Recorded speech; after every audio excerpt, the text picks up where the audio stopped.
Good morning, Claire here in the Pacific Northwest Puget Sound area, Grow Zone 8B.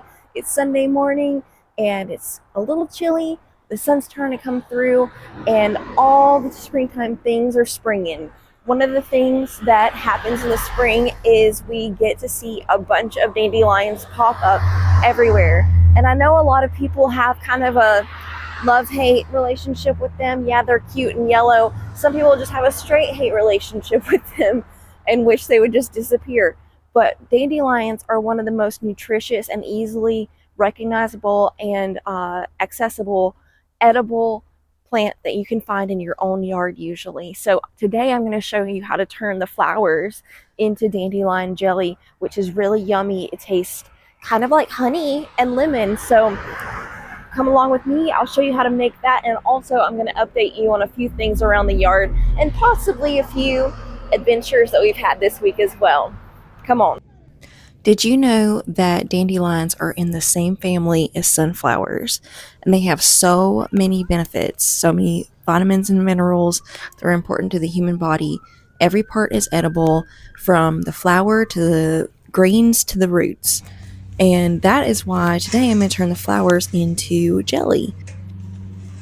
This is a great project to get your kids involved in because you know that they want to be out in the yard picking things out of the ground as much as possible. So give them free rein. You're going to want to collect about a minimum of 2 cups of dandelions, but with how prolific they are, you know that that is not going to be a problem. We ended up getting about 4 cups total, I think, before all was said and done. Collected, you can take the stems off and give it a good little rinse in the colander to make sure any critters like ants or spiders or anything that could be on them, dirt, gets washed off. Once they're rinsed and strained, then you're going to want to separate the blossom, the yellow part, from the green ends and just pinch them out of there. It's not really difficult. It's pretty easy to do, but you're going to want to do that till you fill up your measuring cup to about 2 cups worth of the flowers.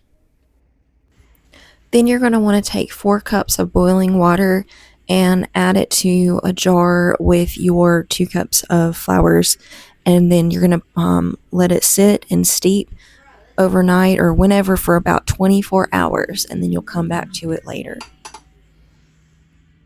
Once it's steeped for about 24 hours, you're going to want to strain out your tea from the dandelions into a pot, and you'll want to separate all of the pulp. Just leave the liquid, add in your pectin, and then you'll add in 4 cups of sugar. And then you're going to want to add in 2 tablespoons of lemon juice. And then you'll stir everything together really well to incorporate and dissolve as much as you can. And then let it come to a hard boil for about anywhere between 2 to 4 minutes. Once it cools down for just a second after you've removed it from the heat, you're going to want to skim off the kind of foamy bits that form to the top before you start adding it into your hot jars. So go ahead and do that, and then you will fasten your lids and your bands to it before you get it prepared to be water bathed. And then you'll just process that for 10 minutes in your water bath, and I'm just using this fancy pantsy one that I have, which is not necessary. This would work just as fine in one of those cheap $30 water bath kettles that I also have. I just figured I spent money on this, I might as well use it to get my money's worth. Even though it's not necessary to do it in anything like this, this can also be a pressure canner. But then you just wait around till you hear the little popping noises to let you know that the seal is taking place. You can check them after about 24 hours, and then look at you. You have turned your weeds into groceries and gifts for your friends and family that are curious to try this dandelion jelly. Y'all, I know I said I was going to cut down the daffodils last week and bring them inside. I just couldn't do it. Just this is so lovely and gives me so much joy. These little bluebells are starting to pop up. I wanted to see all the colors together. And then my sister yesterday was like, I bet you have roses in bud right now. And I was like, no, no, I don't. Well, I do. I have little tiny buds starting to happen on the roses. So hopefully I'll have updates for that soon.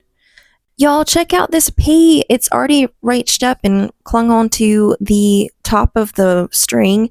And also, I had planted marigolds in every other pot and nasturtiums in every other pot.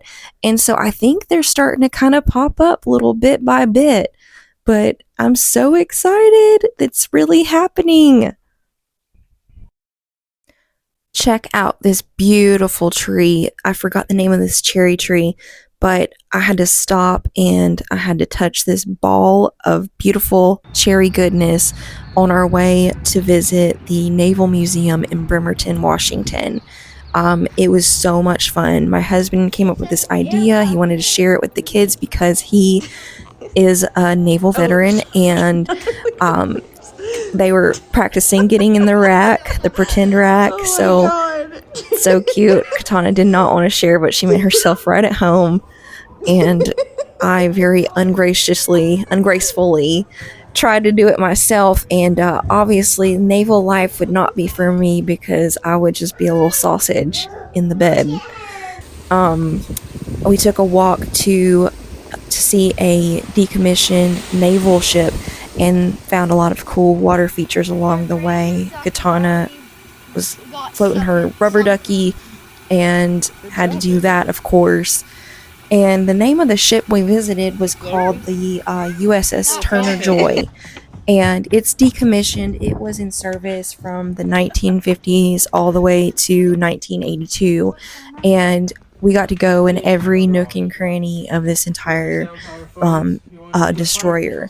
And we met a really lovely gentleman who was a veteran and he was a docent there to, educate and let the kids know kind of what life was like on the ship. And it was such a treat to be able to interact with him. And I love that people volunteer their time to pour into young people to educate them and help them learn. Thanks so much for sticking around with us and seeing what we've gotten up to this week. I hope to think of some really cool things to share with y'all next week, so y'all just have to come back and we'll see you then.